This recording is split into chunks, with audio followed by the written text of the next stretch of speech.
All right, welcome to NFL Outdated Cover 2 series on the New York Giants this episode. And joining me this time is Tony Zaki, and you can find him on at Tone Capone 95 on Twitter. I'm really happy to have you. How's it going? It's going great. I'd be better if the Giants didn't lose, their Week 5 matchup against the Cowboys. But otherwise, I'm in a pretty good mood. So, well, yeah, and obviously it was one that took a big toll on the Giants, with all the injuries and, Daniel Jones and I guess just kind of get right into it. That's kind of really been a question. Is Daniel Jones the answer? Is this kind of been a prove it year for him? And what is kind of the fan base, looking at? So if you talk to the fan base, I think it's a 50-50 split. Some of the fan base believes that Daniel Jones is the truth. If you look at it statistically, he's one of 5 quarterbacks before today that has over 1,000 yards passing and over 200 yards rushing for the season. And the other 2 guys are Lamar Jackson and they have Jalen Hurts. So he's up in some good statistical categories. But when you start talking about wins and losses versus just general stats, Daniel Jones is 1-11 against teams that have a winning record. And that's been the legacy of Daniel Jones. Up until his only win against a winning team was last week against New Orleans. And that was it. Wow. So, now, does it kind of hurt him, obviously kind of being the shadow of Eli, or are there comparisons there, or did Eli kind of take a little while to kind of get into things? It took Eli a couple of seasons to get into it, but Eli was going into a much more established team. If you think about it, before Eli, when Eli was drafted, they had Kurt Warner came in for the first few games of the season. He started 2-3, and that's when they made the switch. And then the following year, Kurt Warner, I think, took the Arizona Cardinals to the Super Bowl.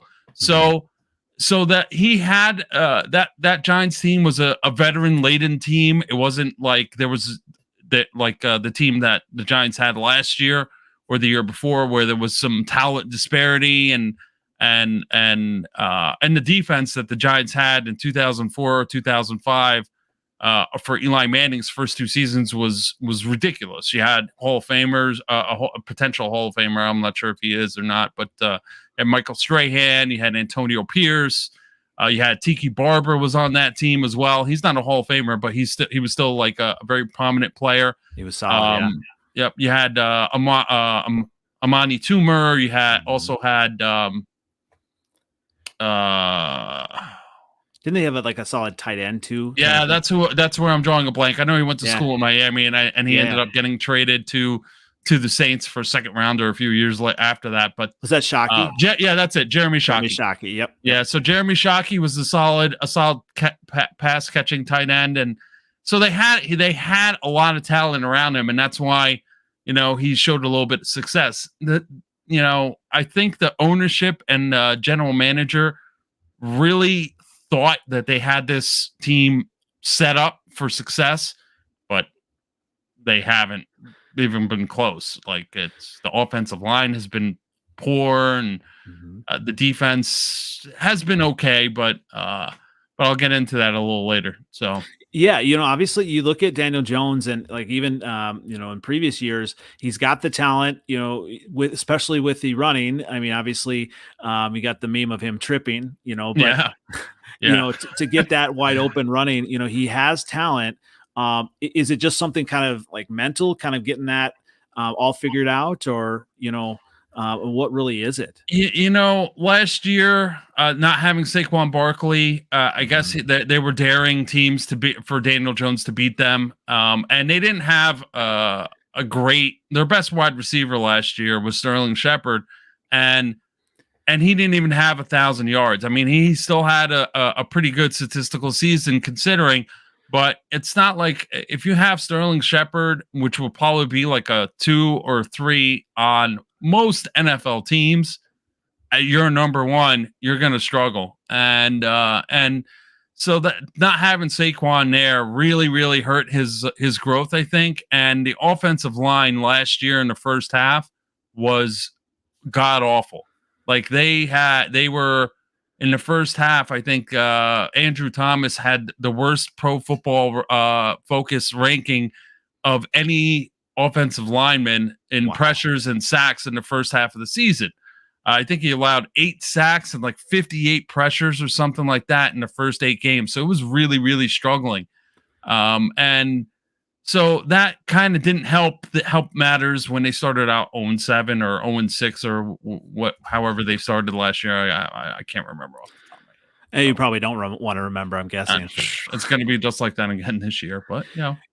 And kind of, you talked a little bit about Sterling Shepard and some of the Giants receivers. Obviously, quarterback is only partially as good as the weapons around them. Obviously they've been hurt. Sterling Shepard, they brought in Kenny Golladay. He got hurt again today. Talk about a little bit about the talent there. I mean, who is the really number one wide receiver there? Kenny Golladay was brought in to be that number one wide receiver. He has missed. He did miss the second half of today's game. He also missed parts of last week's game as well. I think he went out in the second or third quarter, but he came back in the fourth quarter after he, I guess, stretched out his hip. So and Kenny Golladay missed a lot of the offseason, so he was still trying to get that chemistry going. He's starting to. You can see him. Fans start seeing him coming alive, but he's still, I mean, for the $72 million that you spent, you would expect a lot more out of him. The biggest surprise so far has been their rookie, Kadarius Toney. Today, he had 10 receptions at 186 yards with everybody out. And he probably would have had more had he not gotten ejected. But I didn't see that. What did he get ejected for? Yeah, he got ejected for throwing a punch. Yeah, he threw one. It was a dumb rookie mistake. But it was late in the fourth quarter. I think it was like 7 minutes left or something along those lines. So it was not that bad. But the kid has a lot of talent, lot of talent, and you can kind of see why the Giants picked him. In the first round, because you can see he's starting to flash a little bit of that elusiveness and yard after catch ability that you would want in something like that. That'll be interesting. Obviously, it seems like then he's got that edge to him, even as a rookie to kind of throw a punch. A lot of times rookies will sit back and not, have that, I don't know. They won't do that. So, I mean, is that good for the Giants then? Yeah. I mean, a lot like the story with Kenny Golladay. He missed a lot of the offseason because he had a hamstring injury. Then he had a little bit of an issue with COVID. I'm not sure if he got COVID or was just in the protocol for a few weeks. So he missed a good portion of the offseason. So it took him a few weeks for him to get acclimated to the system. And now with the Sterling Shepard and their number 3 Darius Slayton, they were out. Went out last week, and Kadarius Toney had a good game, and then they were out again this week, and he had just had a breakout game with 186 yards. So you can see that they have more talent than they did last year at the wide receiver position, which is great, but it's just not translating to wins. So. Right. Well, and obviously it's putting everything together, and a big part of it has been Saquon Barkley. I mean, he has a talent, right? But he is just he's gotten so hurt and a little bit. I mean, is that something now that's going to be a trend, or what do you see with that? So his only season that he did not miss any time with an injury was his rookie season. In his second season, he still broke 1,000 yards, but he still missed like 2 to 3 games with an ankle injury. And here we are again. And then last year he had the ACL, so he missed almost the entire season. Last week I thought that he was starting to really return to form. He broke out last week. He broke out for a 50-yard touchdown catch and run from Daniel Jones. And then you can see him. You saw him pushing the pile and getting those hard, tough yards. And then, bang! Here we go again. And today was just such a fluke injury. because it wasn't like it was a game like an injury during a play or anything like that. He just happened to step on somebody's foot and just rolled his ankle. So it's like anybody can happen. But the problem is that he's a running back. He's coming out into his fourth year. Do you sign him to a long-term deal? Do you keep him on for the fourth year? Or do you potentially use some of the draft capital that you have, which is pretty sizable, to get his replacement for next year? So there's a lot of options that are out there. I know that if you think about the Giants' way of doing things, they think that Saquon Barkley is like the face of the franchise. That's why they traded Odell Beckham a couple of years ago. Right. Because they want this guy to be the face of the franchise because he's not going to make a fool of them. So I think they'll probably end up signing him long-term just because of that, and in New York, it's important to have somebody like a Saquon or somebody like a Eli Manning who can be the face of your franchise. That's not going to embarrass you, because it's so easy to be caught up in the press and make a mistake or get caught on the back paper of they call it the tabloids, but it's like the sports papers that are around here, because they're always looking for people to trip up in New York. Always, they're always making. I'm sorry. Yeah, was that just Plaxico Burress? Was he with the Giants when he had his incident? When he shot himself in the leg, and you know what? And that season, the Giants started off 11-0 that season. So if he didn't shoot himself, they probably would have repeated as Super Bowl champs, because they were stomping everybody out. And then but they didn't have a good enough team to deal with that with the loss of Plaxico Burress, and then they ended up losing in the first round of the playoffs. So. Yeah, it's definitely a tough one there. And we talked more about injuries as well, and in kind of the supporting cast, and like maybe even obviously protecting Daniel Jones. That's important. So we talked kind of offline about Ben Bredeson. Being he's a local guy, right? He is, yeah. Just right down like 5 minutes. This football factory, Arrowhead and Heartland. They pump out college and NFL players. So, but he you can see even in high school he was going to be a solid prospect. And you said he's kind of been a nice surprise so far this year. Yeah, because they kind of reshuffled the offensive line to start the season. So they had Hernandez, who they drafted in, I think, 2017 to 2018 with a second round draft pick, and he was their left guard. They moved him from left to right, and then they put Bredeson in at left, and he's been doing pretty well. And as far as the pass blocking and the run blocking, he's been very competent, in my opinion. I don't know what the Pro Football Focus rating on him is, but through the first few weeks of the season, the Giants have only allowed like 8 sacks up until today, which is quite a surprise considering how bad the start of 2020 was for them in that department. So, kind of the prospects for the offensive line are relatively positive then?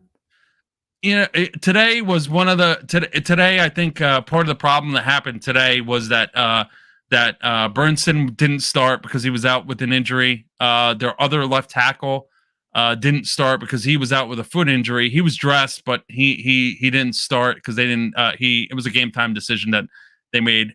So they kind of reshuffled things today. So today the offensive line didn't really perform all that great in pass situations. And I think that just had to do with the reshuffling. It's an improved group from last year, but it's a marginal improvement. Like they were probably Pro Football Focus had them ranked like dead last. So there there was only really one place to go, and that was up. I mean, Pro Football Focus had some of the guys that they had on there ranked like 3 or 4 of the offensive linemen were in like the bottom 5 of in pass blocking situations for last year. So they kind of shuffled a lot of some of that around, and I think that's why they're starting to turn the corner a little bit.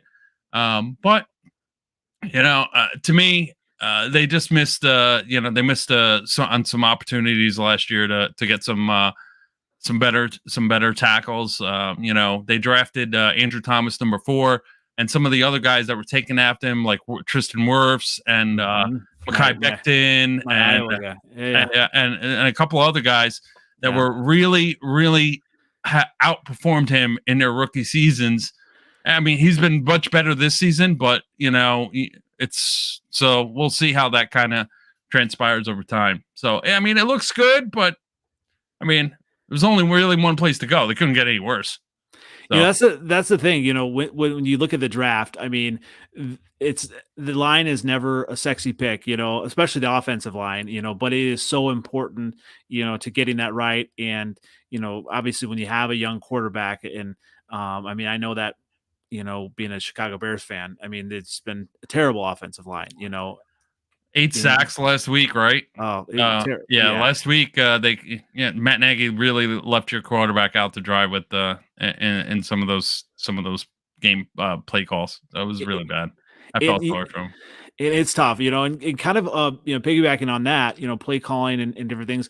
Tell me a little bit about like Joe Judge and obviously Jason Garrett coming on board. That was such an interesting kind of move there. I mean, do you see a lot of hope with the coaching staff, or is the ownership going to stick with Joe Judge? Or well, the Giants tend not to. The only time they've ever fired a coach midseason was when they fired Ben McAdoo for benching Eli Manning for Geno Smith.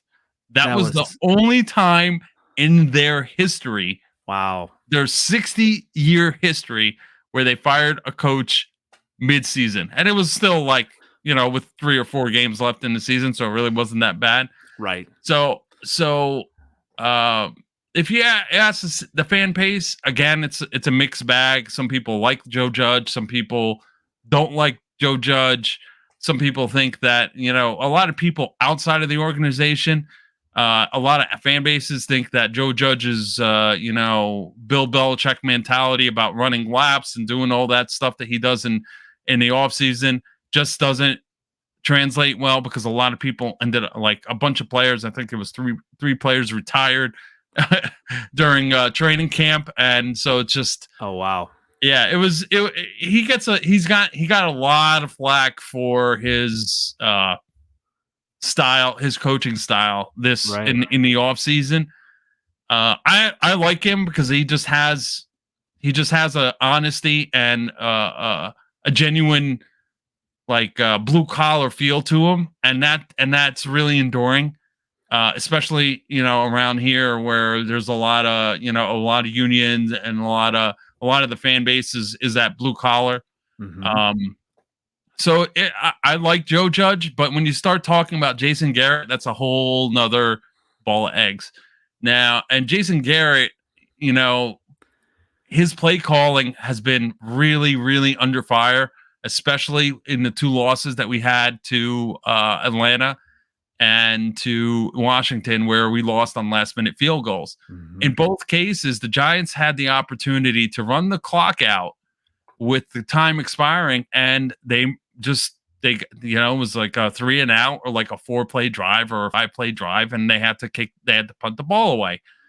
And in goal line situations, they were just not doing what they were supposed to do. Like last week against even though they won against New Orleans, I think it was a third down and 3rd and goal, and they did a end around reverse to Evan Engram that went for -2 yards. And I'm like, why would you be running an end around to your tight end?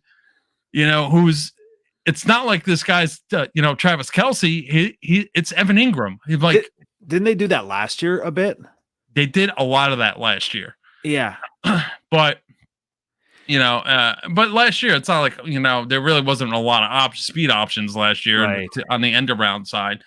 So, so they did a lot of that. And so Jason Garrett, just sometimes his play calling is atrocious, because like the whole entire game against Washington, the play calling was excellent. And then the play calling the second half of the game against New Orleans last week, and the execution was all there, and that's why they won today. And but he struggles in that first half, and they have these scripted plays, and Sometimes they get the ball into the goal line. They don't go for it. They do go for it when they're down, and it's just, they're just really predictable, and that's the biggest problem.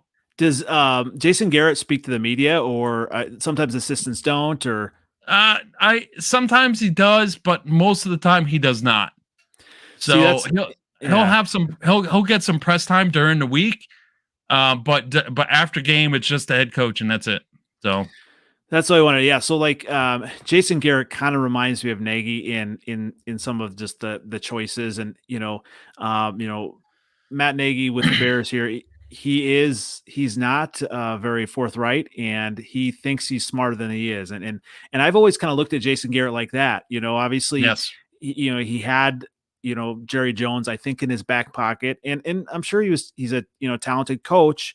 He knows the game, but sometimes the ego can kind of get the best of you. And when you're allowed to have, I just thought he had the Dallas job way too long for the job he did. And then it was just really curious, that he was able to, come right into the Giants and think that was going to be the solution there. You know what? The Giants thought that because Joe Judge was a first-time head coach, that they needed to have somebody with some head coaching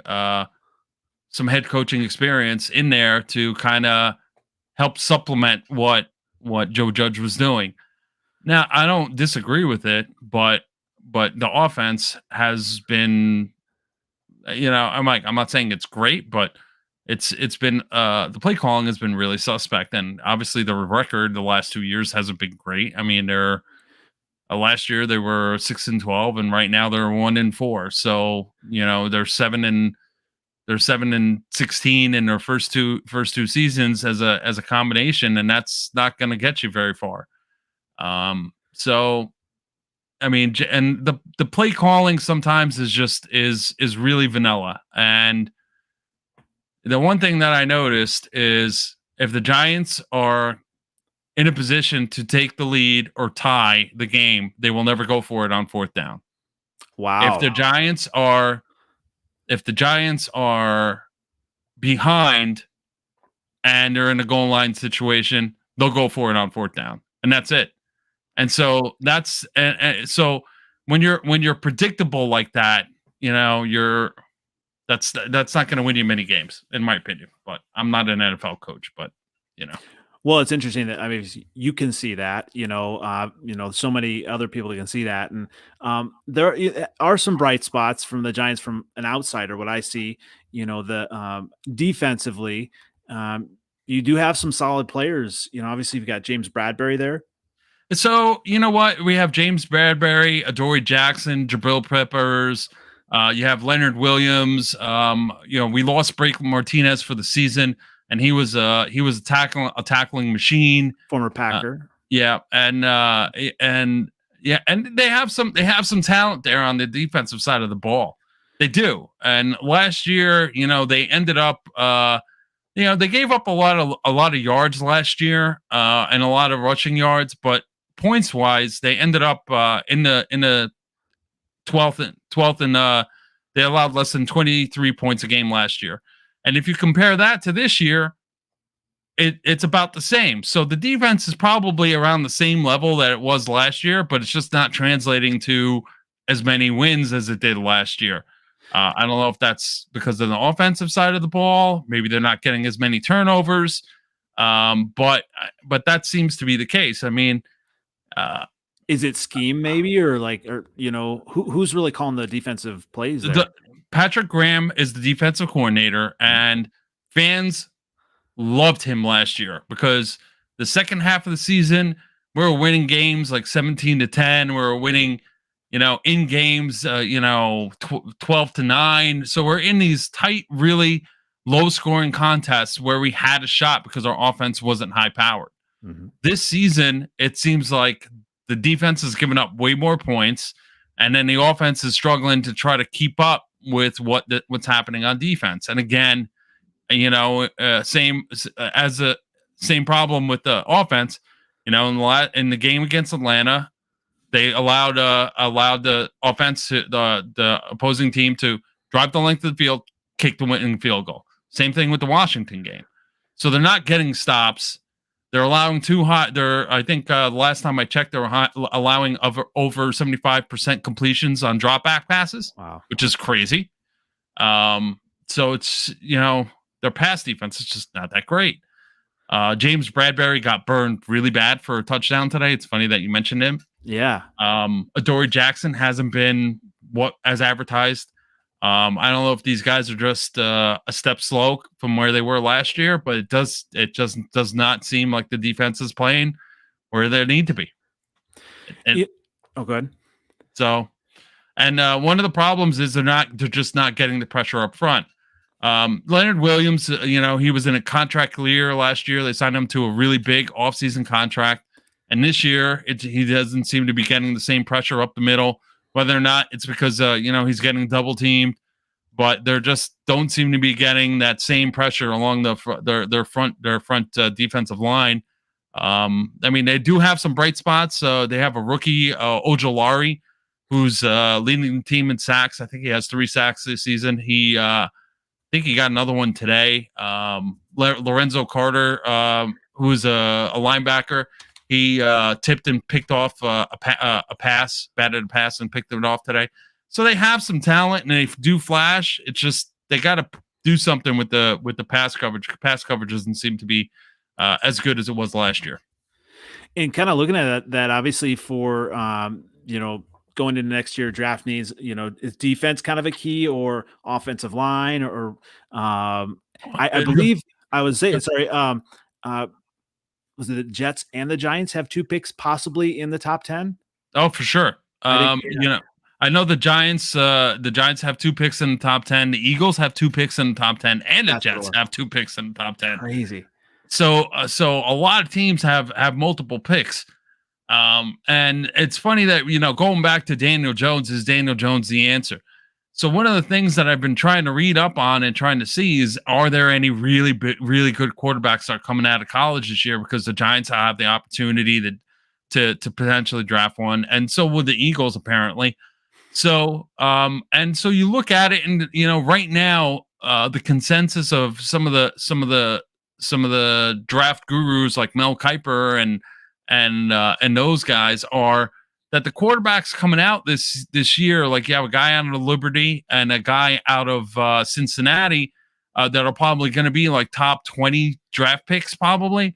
Mm-hmm. That Daniel Jones is probably around the same kind of skill set. They're both mobile kind of quarterbacks, athletic, can run, but is Daniel Jones, or is it really an upgrade from Daniel Jones? And then the answer is probably not.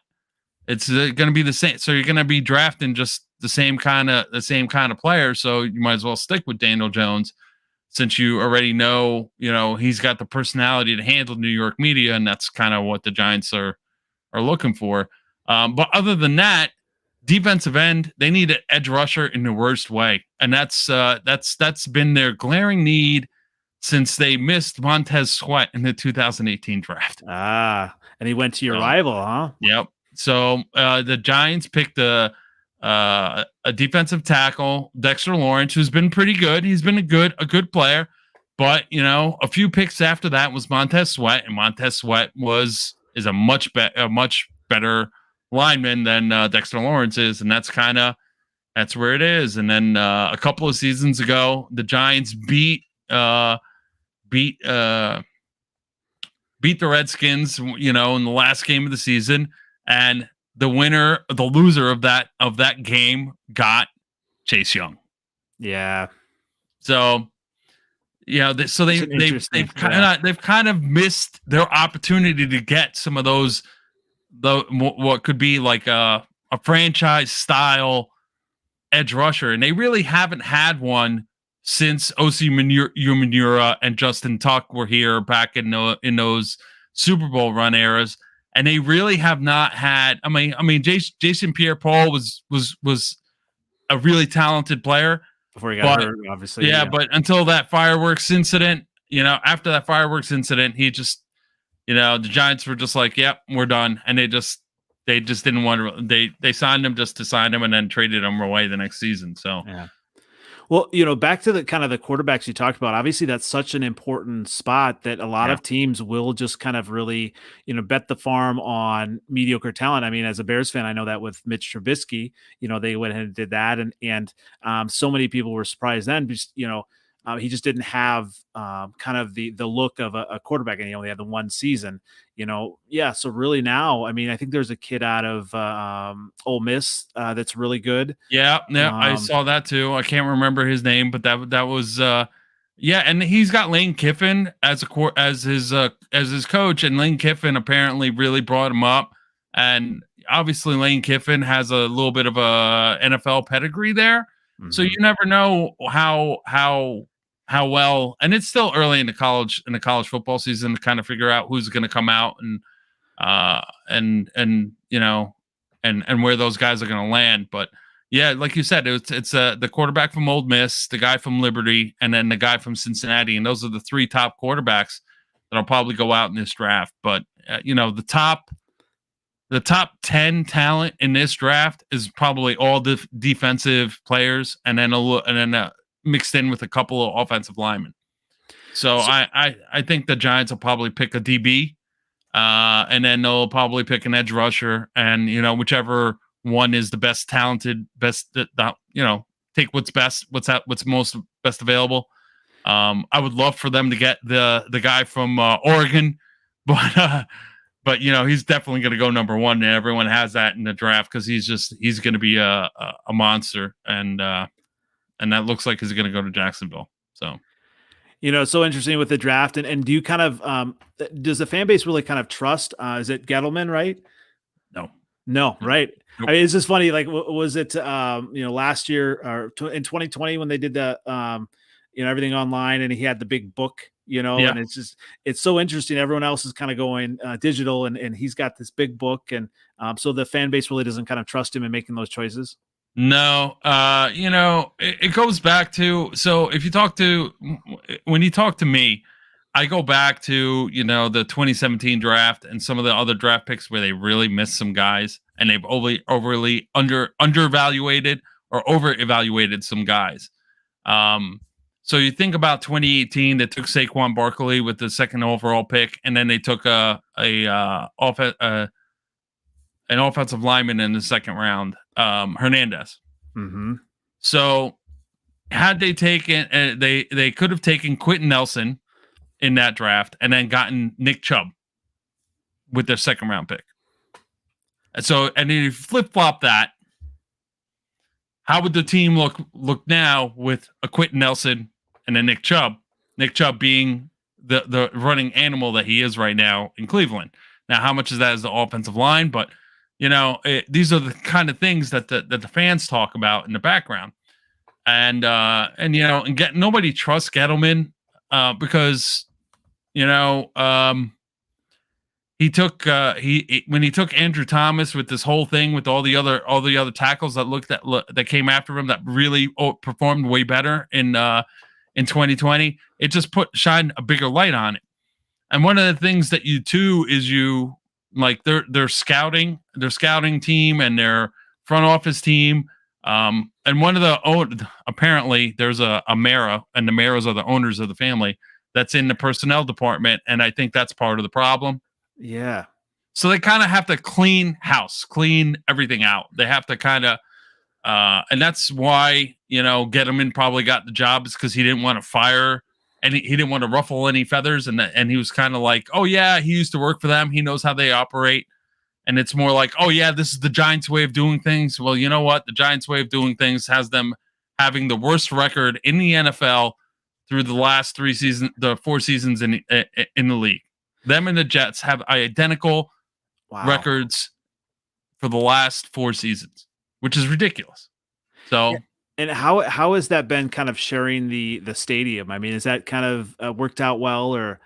It's been like that since I could remember. So it's like, so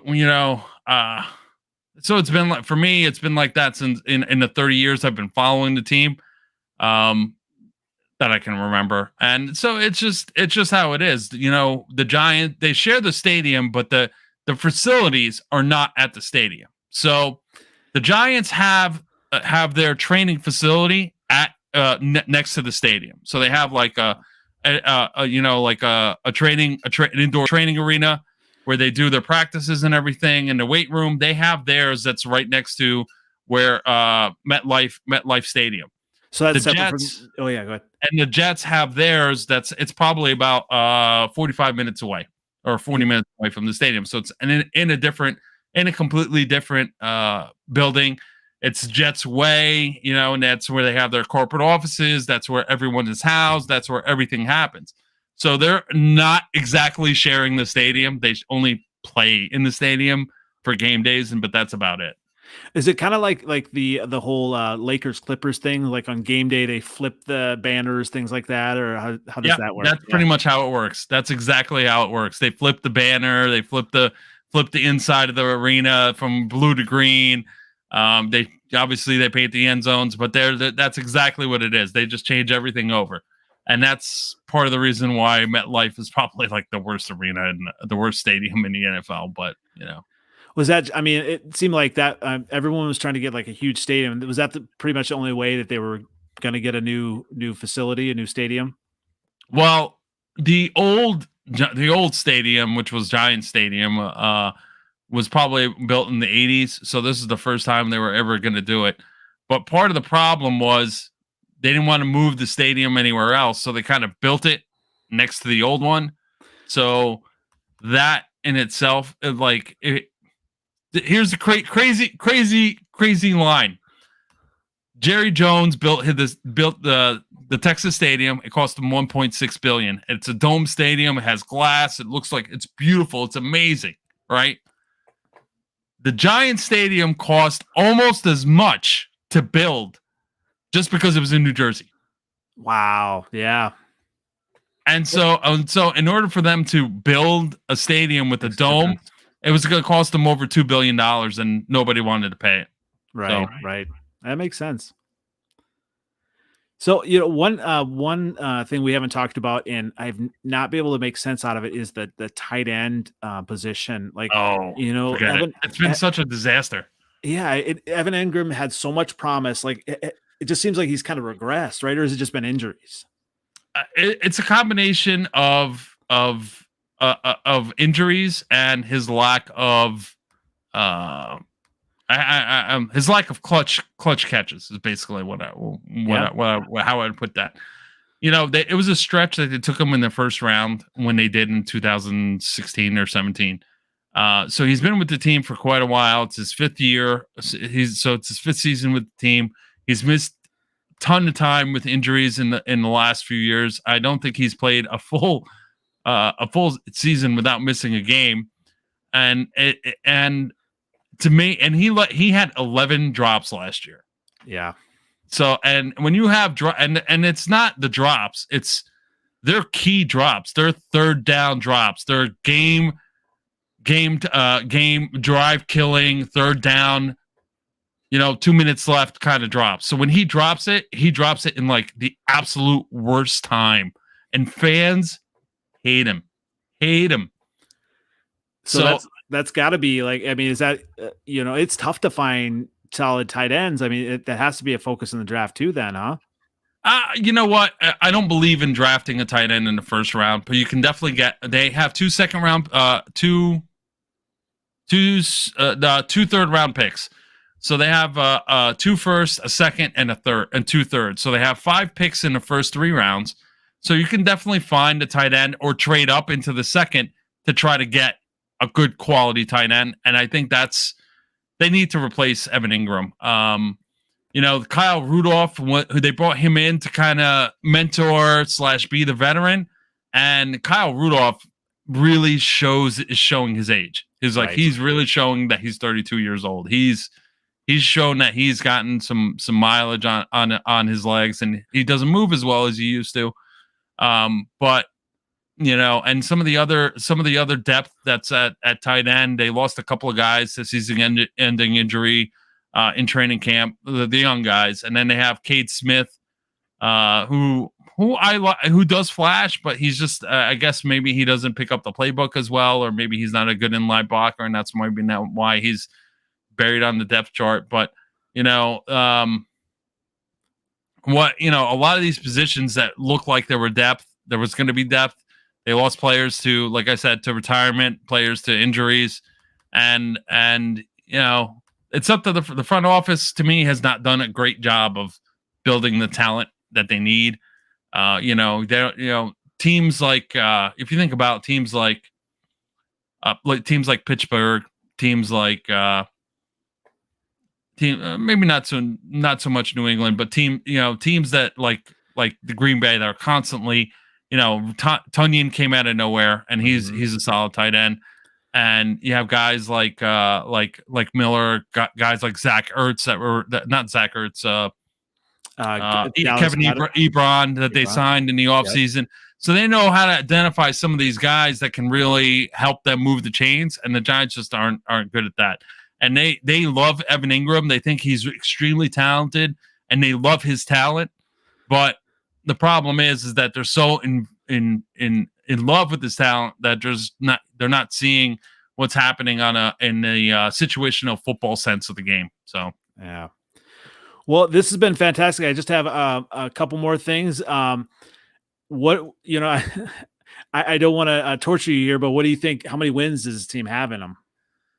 Looking at the schedule, so they have a really tough schedule coming up. They have to play the Rams. They have to play Tampa. They have to play Kansas City. They have to, and they still have to play Dallas one more time. They still have to play the Eagles twice. Honestly, this could be, unless they might walk into a couple of wins, but I don't see this team winning more than 4 games. And are you all right with that? If you see some development from the team, obviously, now you've had injuries or, like for me with the Bears, I know they're not going to be a top team. Somehow they beat the Raiders today. That it might be interesting that Giants Bears game to see where that'll go. But I just, if you see younger players develop, I mean, that can be a win if they're not going to be a Super Bowl contender. You know what? Problem is that we've had too many years of not winning. Especially in that New York market, I'm sure. Yeah, this team has had 1 winning record in the last 11 seasons. I mean, do you feel like though you kind of get by though with the Super Bowl wins? Because I mean it is in New York. We're New York. We're New York, man. We're not patient. We're not patient. Yeah, we are not. We're not a patient bunch.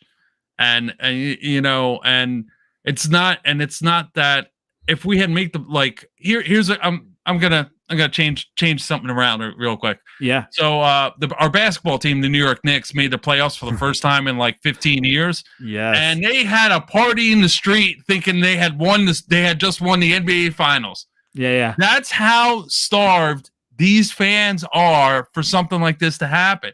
Yeah. So we just want them to make the playoffs. And so just waiting another year of development, fans don't want to hear that. They don't. Not New York. I mean, we're rough. We want to win, man. It's a win or go hometown. Yeah, I definitely see that. And speaking of another team, kind of we talked about earlier that in your division, I guess the last thing I'd like to ask, what would you or your fans like for the Washington franchise, the next team name? Washington next team name. Oh man. You know what? I'll be honest with you. I like the idea of it being called the Washington Red Tails. Yeah. Or Washington Redcoats or something like that. I mean, I still slip and I still call them their old name. They call them the Redskins, but not to, yeah. But